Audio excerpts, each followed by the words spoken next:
Good morning. So, Miss Matito, can you lead the prayer?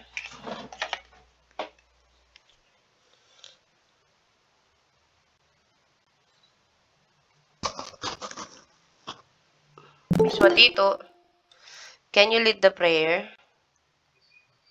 Okay po, ma'am. Oh, sige. In the name of the Father, and of the Son, and of the Holy Spirit. Lord Jesus, please give me a good mind that I may do all my works well in such a way that I will make you happy.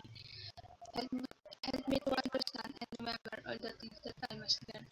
Help me to enjoy and be happy with the subject which I find so hard. Amen. In the name of the Father, and of the Son, and of the Holy Spirit. Amen. Okay, thank you. So, ang topic natin ay value of philosophy. So, philosophy, according to Bertrand Russell, primarily aims at knowledge. So, if you still remember Mr. Russell, to sa last topic natin, ang isa sa mga work niya ay knowledge, di ba? So, it aims at is kind of knowledge that give unity and system to the body of sciences, and the kind that result from a critical examination of the ground of person, conviction, prejudice, and belief. Hence, you can say that philosophy has value in terms of what it contributes to the quality of knowledge acquired by people and how such knowledge enhance the mind ability to reason. So, yung kay Russell kasi, ang work niya is more about knowledge. So, paano ba nakukuha ng tao yung knowledge niya? Paano niya i-enhance ah, yung mga nakukuha niyang knowledge?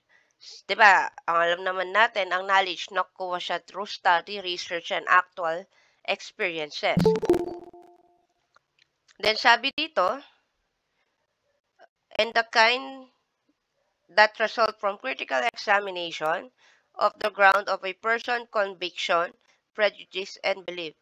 So, gaano ba gaano ba kalakas ang conviction ng isang tao na yung paniniwala niya na eto, ganito talaga to. 'Di ba minsan may taong gano'n, na kunwari tatanungin mo siya, sasabihin mo, "Ang pagkakaalam ko ganito siya." Hindi, sasabihin niya ganito yung pagkaka-solve niya, pagkakagawa niya, ganito yung history niya. So, yun ang knowledge niya, yun ang alam niya. So, kaya minsan, di ba, nauso yung sabi ng lolo ko, ganyan, sabi ng nanay ko, ganito. Because yun ang believe niya. Yun yung paniniwala niya eh. Then, philosopher, dito tayo sa second paragraph. Philosopher will claim that philosophical inquiry has not positively achieved answer to the question it raised. Today, if definitive answers are found, they no longer belong to the discipline of philosophy. Rather, the achieved certainty amount to a creation of a new science. Does this mean then that engaging philosophy is futile? So, alam naman natin na yung philosophy, di ba, maraming question yan. So, na nakita naman natin doon sa mga previous lesson, yung mga unang-unang philosopher, tinatanong nila, 'di ba, if yung earth ba is nagpo-float nga ba talaga sa tubig o sa water, sabi niya, 'di ba? Tapos sabi niya, air surround the earth. So, then ngayon na-answer na, 'di ba, na yung earth is may solar system tayo, may ganito tayo, pero hindi natatapos doon. Pero yung iba kasi, eto sabi niya, 'di ba? Today, if definitive answer are found, they no longer belong to the discipline of philosophy. Kasi may answer na siya. Pero hindi pa rin siya natatapos doon. Nagiging philosophy pa rin siya. Paano? Kasi 'di ba, meron pa rin mga ibang bagay na oo, may answer. Paano naman yung ibang part pa niya? So, 'di ba, hanggang ngayon naghahanap pa rin yung mga NASA na saan ba pwedeng tumira sa ibang planeta. Tumitingin pa rin sila na katulad ng component ng Earth. Tumitingin pa rin sila, 'di ba?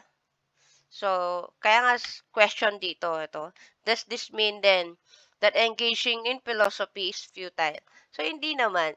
Ang philosophy is binibigyan niya tayo ng sariling reflection or knowledge to know things around us, yung sarili din natin, and then yung sa mga kapwa-tao din natin. Then, for example, sabi niya dito, you always accept as truth that you are characterized as a person having the rationality and the physical characteristic capable of interacting with others and with the world. You may want to contemplate and reflect how it's possible that you can do so. Di ba minsan, nagre-reflect tayo na bakit kaya ganito yung itsura ng Pilipino? Bakit kaya yung ibang bansa ay maputi sila? Bakit matangkad sila? Bakit ganito? So, minsan nag-wonder tayo, bakit ganoon? Or kaya, minsan nag-wonder tayo na bakit marunong tayong kumanta? Bakit marunong tayong sumayaw? Bakit yung ibang tao, hindi sila marunong sumayaw? Bakit ba? So, yung mga ganong question. So asking this question, even if answers are not readily available, will create the opening of different ideas that are not available to you when you are not in the habit of asking question at all. So minsan, may times na hindi tayo nagtatanong sa sarili natin ng mga bagay-bagay. Pero suddenly, pag nagmumuni-muni tayo or kaya pag tuwing gabi, napapatanong ka, bakit ba yung iba kayang gawin yung mga ganito? Bakit ako hindi ko kayang gawin? O bakit ako kaya kong gawin yun? Bakit yung iba hindi nila kayang gawin? Minsan may mga ganong question tayo every now and then, di ba? So, moreover, you are also increasing your awareness by including in your world subject that you normally do not concern yourself with, but may be a source of new knowledge about you, about others, about the world. So, minsan, dahil when we grow older kasi, habang lumalaki tayo, nung bata tayo, ang concern lang natin is yung panonood. 'Di ba? Nanonood tayo ng cartoon, ng palabas, or kaya naglalaro lang tayo. Paano laruin kaya 'to, 'di ba? Ganun yung isipin natin. Paano tayo bibili ng laruan na hindi nagagalit yung magulang natin, ganon. Paano natin sila mapapapayag na bumili ng laruan? So, there are times na iniisip natin yon. Then, as you grow older, you're gonna realize na yung mga question na kini-question mo dati nung bata ka, nag-iiba na yung question mo. Kung dati, iniisip mo lang, ano kaya yung panonoodin ko bukas? Ano kaya yung lalaruin ko bukas? Sino kaya yung kalaro ko bukas? Ano kaya yung subject ko bukas? Ganyan. Then, pag nag-high school ka na, nag-iiba na. Sino kaya yung mga classmate ko? Kuwari, bagong pasok ka niyan junior high. Sino kaya yung magiging kaklase ko? Ano kayang kakainin namin ngayon? So, anong subject namin ngayon? Ano kayang project namin ngayon? Nag-iiba na. Then, pag nag-senior high school naman kayo, iisipin nyo na. Ano kaya ang kukunin kong course sa college? Ano kaya ang gusto ko in the future? So, yun na yung mga question na usually yung tinatanong niya sa sarili nyo. And then, may mga question na rin kayong ganito. Paano ba ako makakatulong sa mga taong nakikita kong nahihirapan? You can donate, di ba? Pero, tinitignan mo, paano ako makakapag-donate? Sino lalapitan ko? So, yun yung mga question na nagdagdag knowledge din sa'yo. And then, nagiging aware ka na sa paligid mo. Hindi lang sa'yo. Nagiging aware ka na sa nakapalibot sa'yo. Kung before, nung bata ka, sarili mo lang ang iniisip mo. Dahil bata ka pa nun eh. You're starting to explore a little bit about the world, about you, about your friends, and family. Then, sabi dito, Socrates once claimed that an examined life is not worth living. Philosophical inquiry is the venue for pursuing an examined life by reflecting upon issues and problems in life, which are philosophical in nature. This way, you will gain a deeper and broader perspective about how you live, what you live for, and why you live. Not because of the definite answer, but through the process of reflecting and contemplation and inquiry. So, in-explain ko na to, di ba, last meeting, na yung the examined life is not worth living. So, may mga bagay na issues din tayo, sabi nga dito. Pwede rin siya na may mga issues and problem tayo in life. So, iniisip natin na pag yan, pinababayaan mo yung mga issues and problem mo sa buhay, nayaan mo lang, magiging problema rin siya in the future. Kaya nga sabi, the unexamined life is not worth living. Kasi hindi mo siya inayos eh. Hindi mo siya inayos ngayong present ka. That's why yung future mo, maapektuhan din. Diba? Hindi naman pwedeng hindi mo siya inayos ngayon, then the future magiging okay din. No. That's why dyan pumapasok yung communication. Pag ikaw inayos mo and hindi mo hinayaan yung mga ibang bagay na alam mong makaka-apekto into future mo. Hindi mo inayos ngayon. Walang mangyayari sa future. Yung future mo is okay. Magiging okay pa rin yung future mo eh. Pero there's some part in your life na parang magkakaroon ka ng agam-agam. Parang iniisip mo na, bakit, bakit ba hindi ko yun inayos? Bakit di ko kinuha yung opportunity na yon? Bakit hindi ko garnab yung opportunity or inayos yung bagay na yon? Is sometimes okay naman na yung mga sinasabi ninyo na you only live once, oo. You only live once, oo. Pero be responsible. Dapat iniisip mo pa rin yung mga bagay-bagay na importante. Baka mamaya kakaganon mo, you only live once mo eh, yung mga bagay na importante, nakakalimutan mo na. Tapos, pag na-realize na, pag matanda ka na, hindi mo na may ibabalik. Kaya, pag-isipan at tignan yung maayos yung mga ginagawa ninyo. Di ko yung pinapagalitan na. Ito lang yung, yung topic lang. Dahil examine life is not worth living. Pinapaano lang ni Socrates yung kanyang teaching. Ayan. Na-explain ko lang yung teaching niya. Baka akala niya pinapagalitan ko kayo. Parang na-realize ko, parang pinapagalitan ko yung estudyante ko. Parang gano'n. Pero hindi. Ano lang, gusto ko lang din naman kayo mag-reflect in your own. Alam niyo yun? Sometimes it's okay to have a reflection in yourself. Na kung ano yung gusto niyo, gano'n. Then, method of philosophizing na tayo. So, the above Native American Indian proverb, most particularly from the Cheyenne tribe, has a very strong bearing for the student who will study this chapter. It is called for every student to go to beyond just being one, but to walk two moon in moccasin. It requires student not just to read and talk about philosophizing. He must endeavor to experience it. That is the outcome. So, ito yung American Indian proverb, sorry. Do not judge your neighbor until you walk two moon in his moccasin. So, anong ibig sabihin nito? Ang ibig sabihin ng quote na to is, huwag kang basta-basta na mag-judge sa tao until nandun ka na sa sitwasyon niya. Kaya nga, until you walk, sabi nga niya. Two moon in his moccasin. So, parang ganito, 'di ba, may mga ibang tao, 'di ko naman nila may mga ibang tao na ganito sila, 'di ba? Yung makikita lang nila yung tao tapos judge nila kaagad. Alam mo ba yung taong 'yon, ganito siya. Alam mo ba yung taong 'yon, ganyan-ganyan. Tapos nakita nilang nagbihis yung tao na medyo kita yung konting skin niya. Tas i-judge na siya. Alam mo ba, ba't ganyan siya magbihis? Baka ganito siya, baka ganyan siya. 'Di ba? May mga taong gano'n eh. Pero later on, na-realize nila, then bigla-bigla, meron palang reason bakit siya gano'n nagbibihis.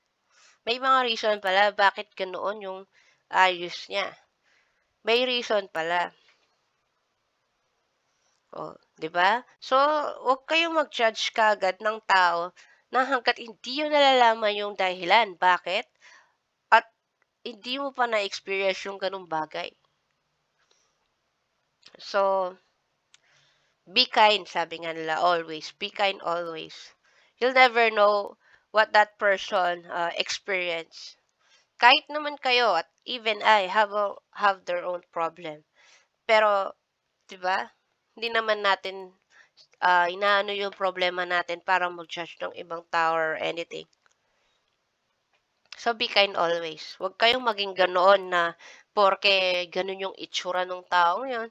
Or ano, minsan may mga tao kasi hindi nakakapag-ayos sa sarili nila. Maybe because may trabaho siya, may ginagawa siya sa bahay nila or anything. So, everything has a reason talaga.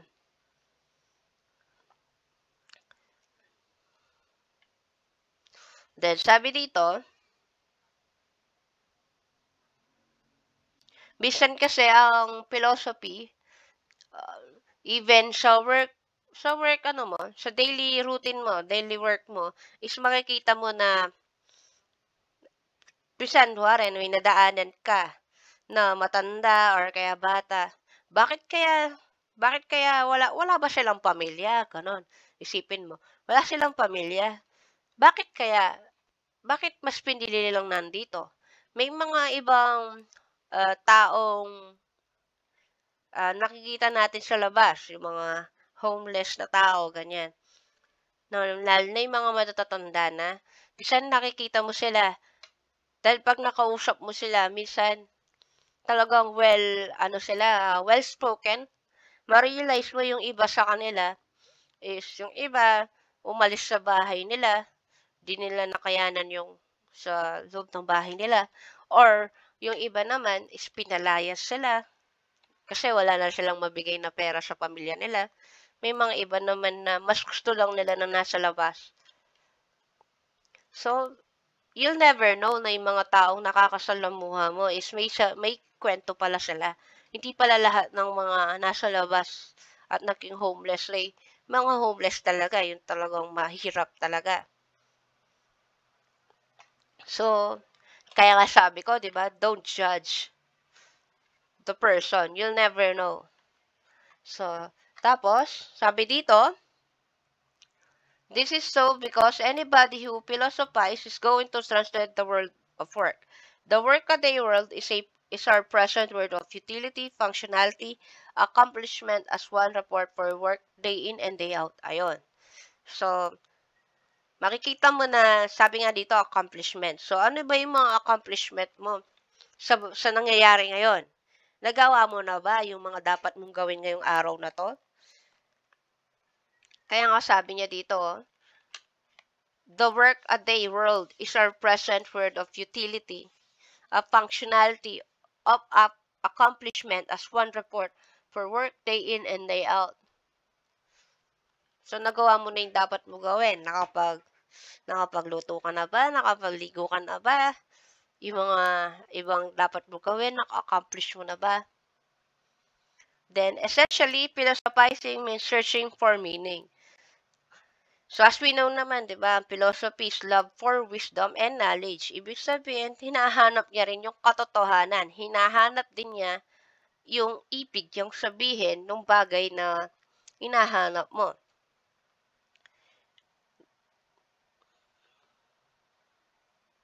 Then, this will give way to the following. Ayan. Ay, bago pala tayo pumunta dito, dito muna tayo. Sabi dito, beyond that, philosophizing should not merely be a theoretical exercise. It must also guide us to a deeper understanding of oneself.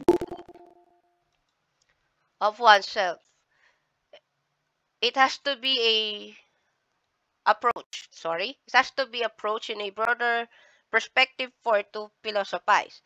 One has to be open-minded to know something as is and act upon it as it should be relevantly within priorities. So, ibig sabihin dito, kasi sa philosophy kasi may mga bagay na, if you still remember yung topic natin last time, yung medieval period, scholasticism. So, it's about religion, di ba? So, we have different religion.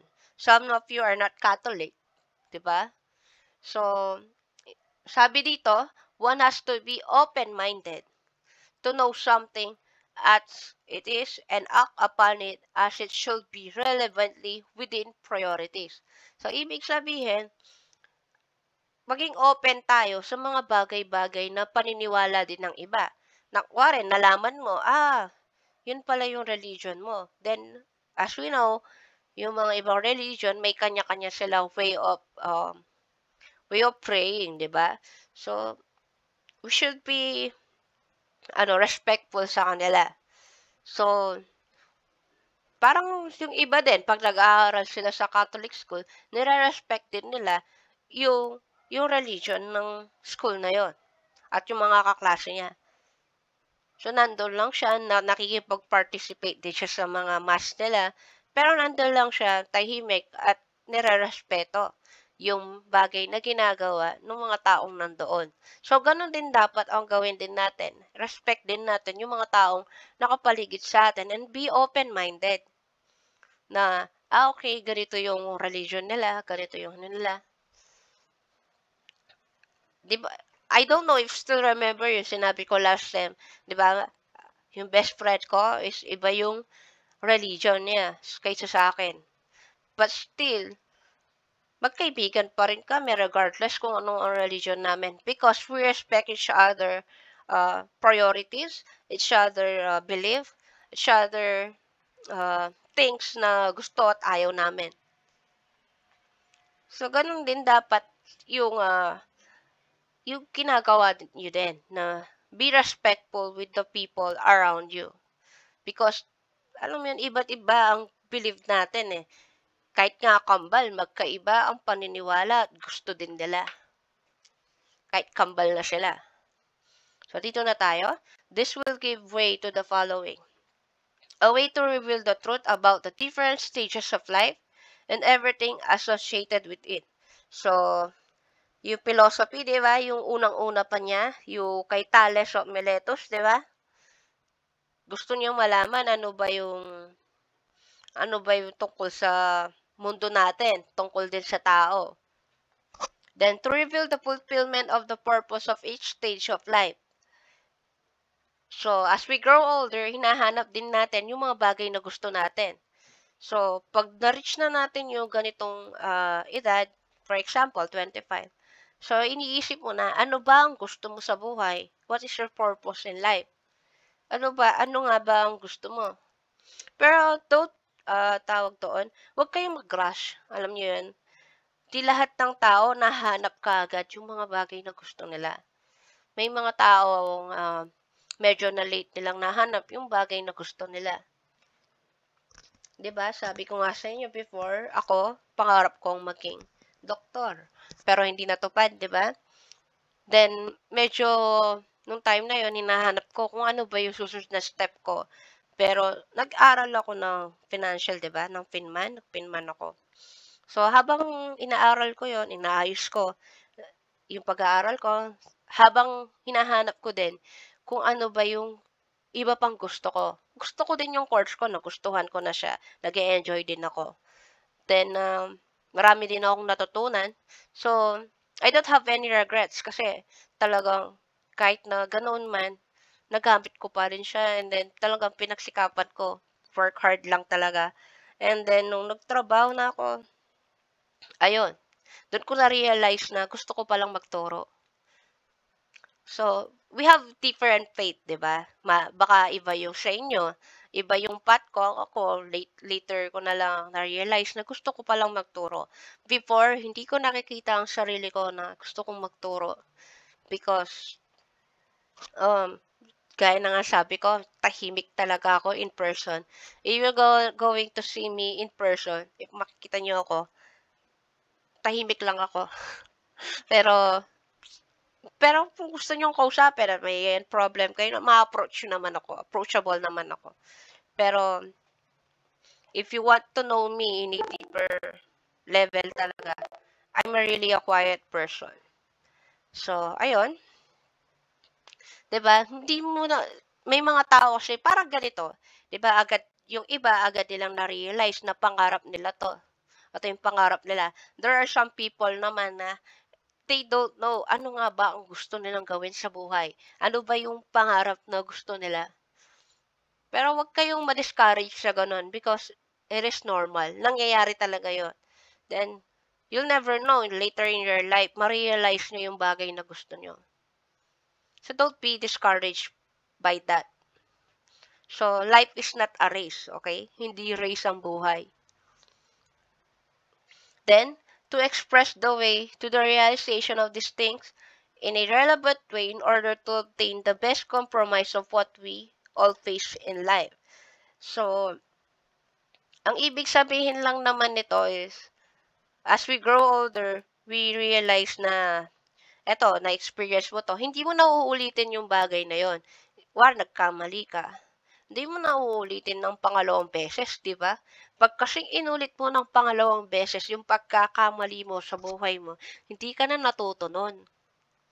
Hindi ka na natuto. Kaya nga sabi dito, realization of these things in a relevant way in order to obtain the best compromise of what we all face in life. So, ibig sabihin is, ano ba yung best way na maayos mo yon? Hindi mo na uulitin yung bagay na yon. We're still human, di ba? We still make mistake. Even I, your teacher, make mistakes sometimes. Di ba? So, huwag niyong ulitin yung bagay na nagkamali ka na nga ng isang beses. Uulit ka ba ng pangalawa? Hindi ka na natuto nun. Then, to find an avenue for full and unrestricted expression of philosophical sentiment and stand concerning contemporary issues. So, ibig sabihin nito is, minsan may mga bagay na di natin pwedeng pag-usapan, excuse me, nung bata ka, pero pwede mo nang pag-usapan ngayong, excuse me, ngayong malaki ka na. Pwede mo nang pag-usapan. May mga bagay na sensitive ng topic kasi, 'di ba? So, pag ready na yung taong pag-usapan 'yon, then okay, 'di ba? So, nasa philosophical doctrine na tayo. Ancient and medieval philosopher, essentialist ang tawag sa kanila. Modern and contemporary philosopher, existentialist sila. So, anong ibig sabihin ng essentialism?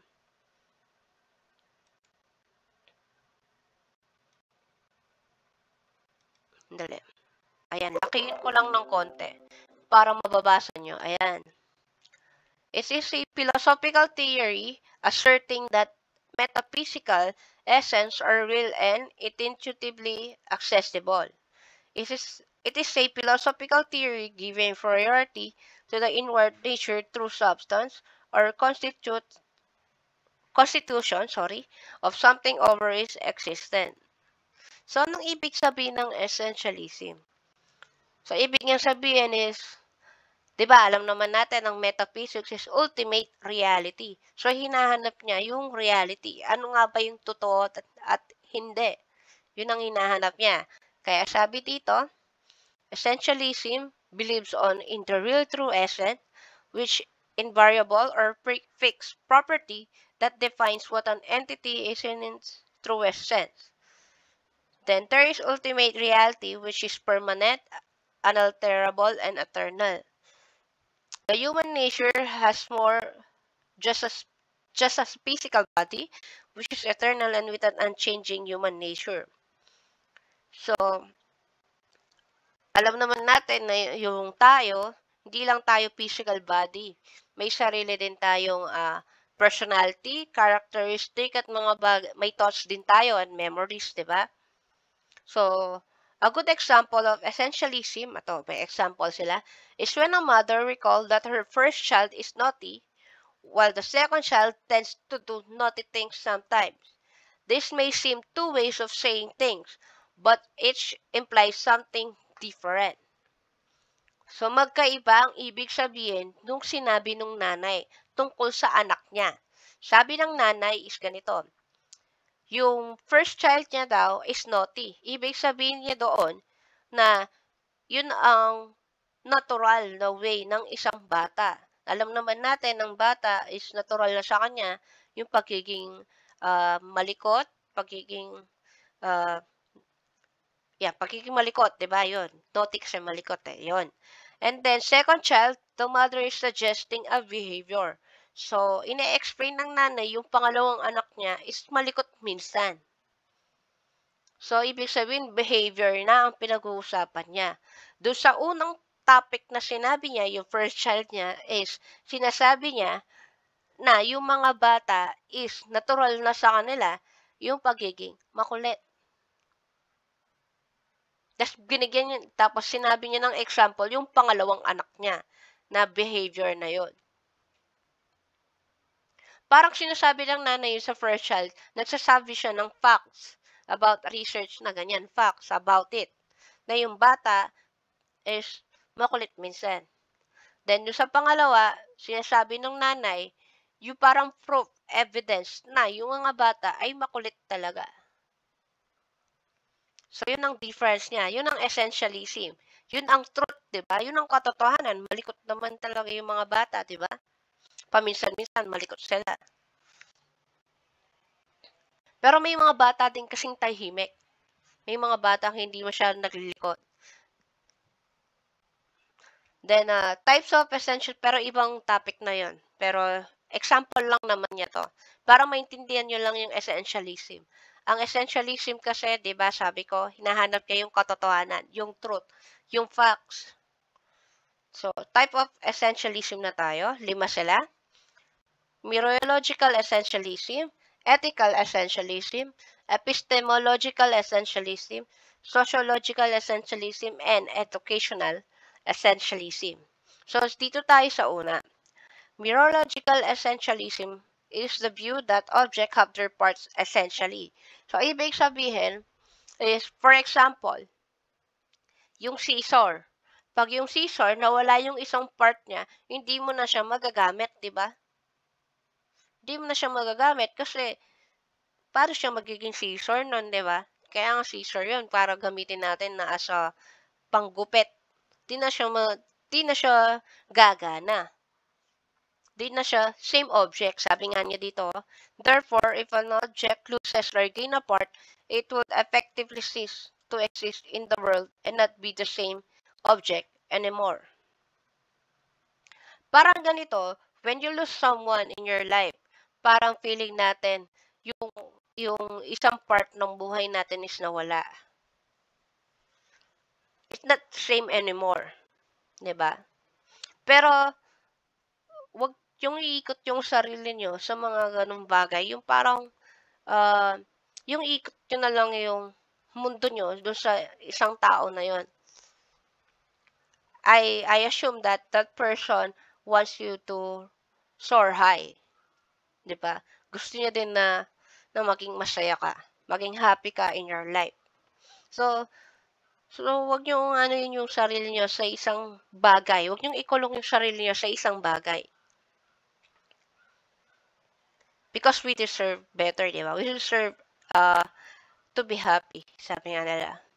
And I know yung ibang tao, yung taong yun, I assume na he or she wants you to be happy. Well, ito na. Ethical essentialism, also known as moral absolutism. It is the claim that some things are wrong in an essential or absolute sense, breaking a universal, objective, and natural moral law, and not merely an advantageous, socially or ethically constructed one. Ayan. So, ang ethical essentialism kasi, ibig sabihin yan is mga batas yan. So, dapat sumusunod ka. Hindi mo dapat sinasawalang bahala yung mga batas. Kasi alam naman natin, sooner or later, mapaparusahan ka rin dun sa mga bagay na ginawa mong mali. Epistemological essentialism. It is the view that all entities have intrinsic properties that can be discerned by reason. So, as we know, di ba, yung study ni Aristotle about evidence, proof, di ba? So, dito sa epistemological na yan, oo, may nag-gain kang knowledge, pero dapat yung nag-gain mong knowledge is may evidence ka. Eto, ganito yung paggawa ng cake. Ganito yung paggawa ng battery. Ganito ang paggawa ng computer. You have a evidence or proof. Kaya nga sabi dito, it is the view that all entities have intrinsic properties that can be discerned by reason. So, meron kang proof na, ito, ganito siya nagawa. Bakit siya ginawang ganito? Kasi ganito siya. Ganito yung function niya, ganito yung role niya. Then, nasa sociological essentialism na tayo. It is a sociological, as opposed to philosophical theory, we state that position on gender, sexuality, face, ethnicity, or other group characteristic are fixed traits, not allowing for variation among individuals or over time.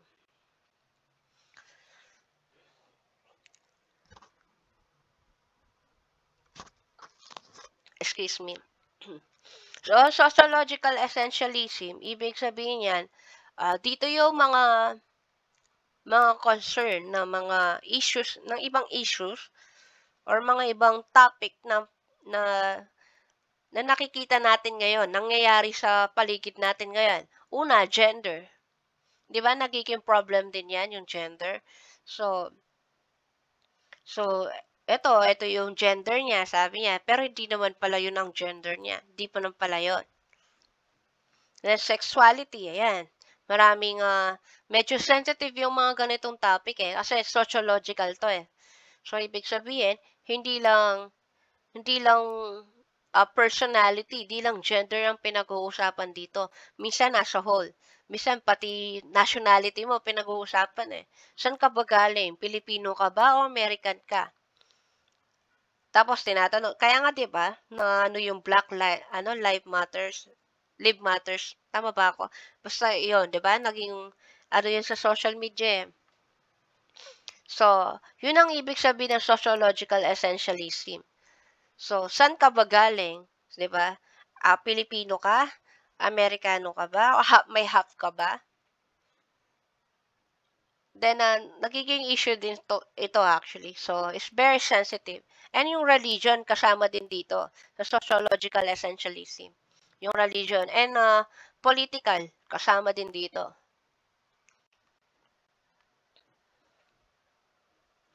Then, educational essentialism. So, bago ko i-live yung sociological, so, kung ano man yung taong yun, respect it, diba? And accept it. That's, alam mo yun, sila yun Pero if may mali silang ginawa, don't tolerate it. If mali na nga yung ginawa niya, tapos to-tolerate mo, di wala ka na rin pinagkaiba sa kanya, di ba? Pero if wala naman siyang ginagawang masama or anything, then respect that person. Then, educational essentialism na tayo. It is an educational theory that states that children should learn the traditional basic subject and that this should be learned thoroughly and rigorously. So, parang ganito ang ibig sabihin ng educational essentialism. So, i-connect ko lang siya. So, lahat ng tao ay may karabatang matutong magbasa, magsulat, at magbilang. So, kaya nga bata pa lang tayo, tinuturuan na tayong magbilang, tinuturuan na tayong yung 1, 2, 3, di ba? Yan. Alphabet. Ayan, tinuturuan tayo ng alphabet. Tsaka mga basic. Dahil importante yung mga basic na yan, di ba? So, hindi ka naman makakapunta no next level if hindi mo natutunan yung isang level na mababa. Wari, yung mga basic na multiplication, addition, subtraction, and division, di ba? Kailangan alam mo yon bago ka makapag-math ng iba pang math, di ba?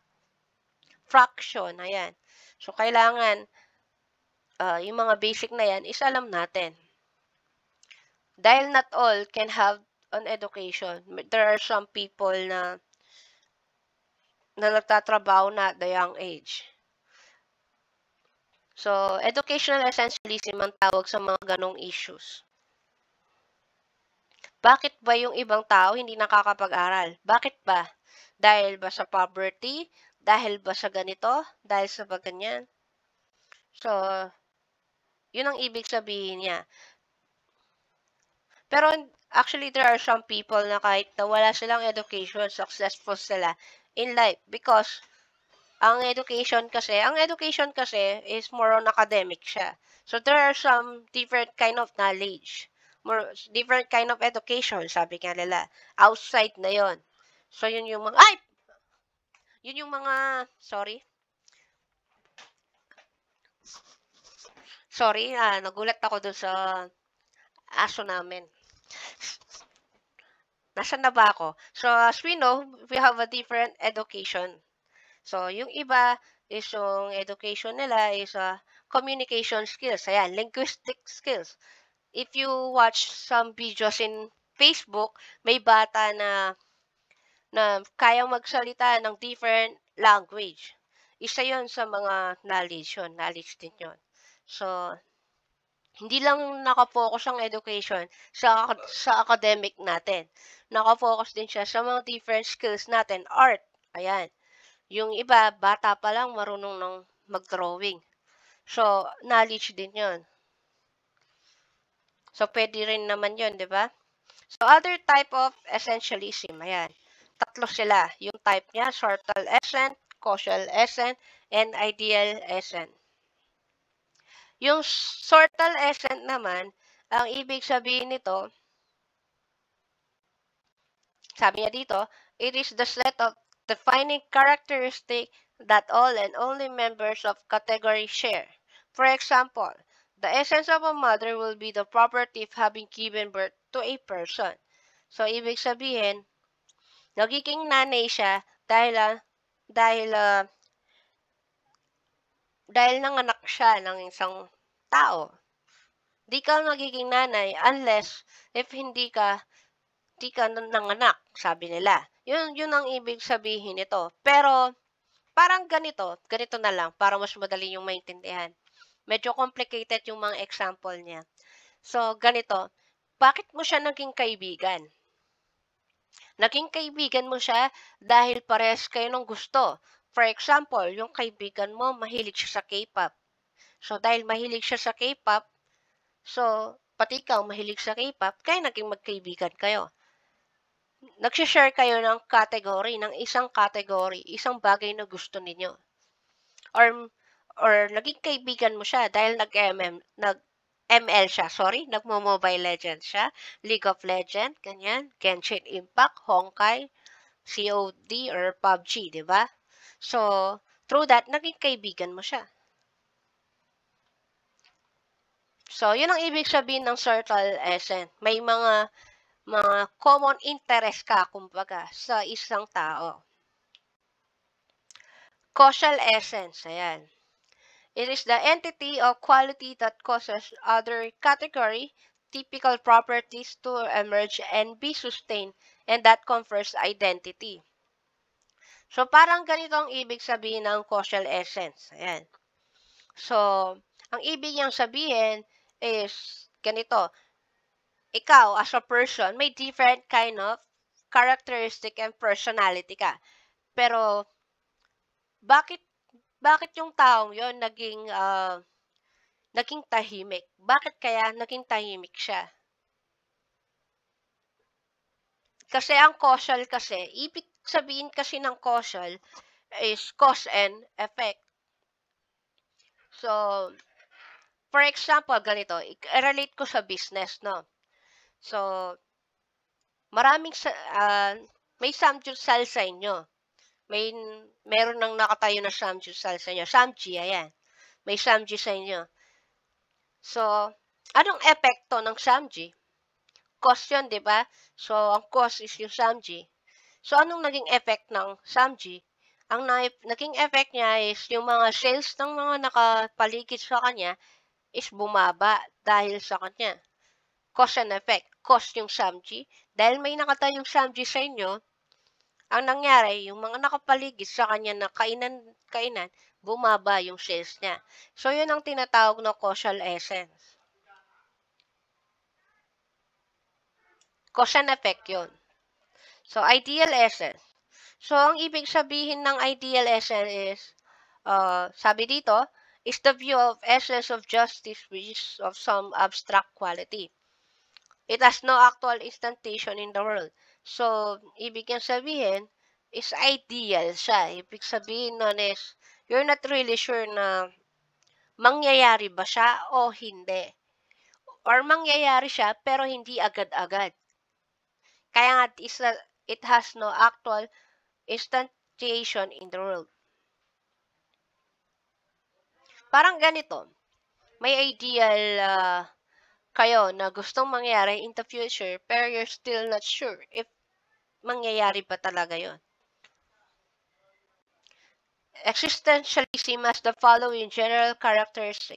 So, sa existentialism na tayo. Existent before essence. Reason is unable to deal with the depth of life. The encounter with nothingness. Ito. Existence before essence. So, existentialism gets its name from an insistence that life is only understandable in terms of an individual existence, its particular life experience. So, may mga bagay na na-experience yung kapwa-tao mo na hindi mo pa na na-experience, 'di ba? Kaya ang sabi niya dito, maiintindihan mo lang yung nangyari sa taong yon if pati ikaw ay na-experience mo na rin. Yun ang ibig niyang sabihin. Hindi mo maiintindihan yung isang bagay unless na-experience mo siya. Yun ang ibig sabihin ng existence before essence. Then, nasa pangalawa na tayo. Reason is unable to deal with the depths of life. There are two parts to this idea. The first one is, the reason is relatively weak and imperfect. People often do not do the right thing. Yung pangalawa, there are dark places in life which are not non-reason, to which reason scarcely penetrate. So meaning, we often commit acts which seem to defy reason to make no sense. So, ito yung ibig niyang sabihin. Yung una, sabi niya, di ba, relatively weak and imperfect. People often do not do the right thing. So, ibig sabihin yan is, may mga ibang tao na alam nila na mali yung ginagawa nila, pero patuloy pa rin nilang ginagawa. Alam naman natin, bawal magnakaw, pero bakit nagnanakaw pa rin sila? Then, dito sa pangalawang reason naman, sabi dito, di ba? There are dark places in life which are non-reason to which reason scarcely penetrate. So, ibig sabihin yan is ginagawa nila yon pero walang reason. Bakit nila ginagawa yon? Tapos, wala lang kasi gusto lang nila. Di ba may mga ibang serial killer na ganyan? Yung ginagawa nila yung maling yon. Alam natin mali yun, di ba? Pero sila, ginagawa lang nila yon, wala lang kasi gusto lang nilang gawin. O bakit gusto mong lumabas sa inyo? Bakit? Kasi gusto mo lang lumabas kasi naiinip ka na sa inyo or ano, gusto mo lang lumabas. So, yun ang ibig sabihin ng pangalawa. So, dito na tayo. The encounter with nothingness. According to the existentialists, for individual alienated from God, from nature, and from other people, and even from themselves, what is left at last but nothingness? This is simply stated how existentialists see humanity. On the brink of a catastrophic precipice, below which yawns the absolute void, black nothingness, asking ourselves, does existence ultimately have any purpose? So, the encounter with nothingness. So, yung mga ibang tao na na-experience yung ganito yung tipong pag nagka-problema sila, tas yung feeling na hindi na nila masasolusyonan yung problem nila, and then they gonna experience na parang wala na, ganun, na wala silang maramdaman, yung they have yung feeling nila na wala na, useless na lahat. So, nag-e-exist lang ba ako para saan? Para sa ano? Parang ganoon ang ibig sabihin ng gusto nila. So, actually, yung ganitong topic is medyo maselan. Alam naman natin yung mga iba may mental health problem about it. So, yung iba, ang nangyayari kasi, di ko naman nilalahat. Yung iba, yung nagiging dependent na sila sa ibang tao. Kaya pag yung tao na yon nawala sa tabi nila or sa ano nila, nagiging ganito na sila.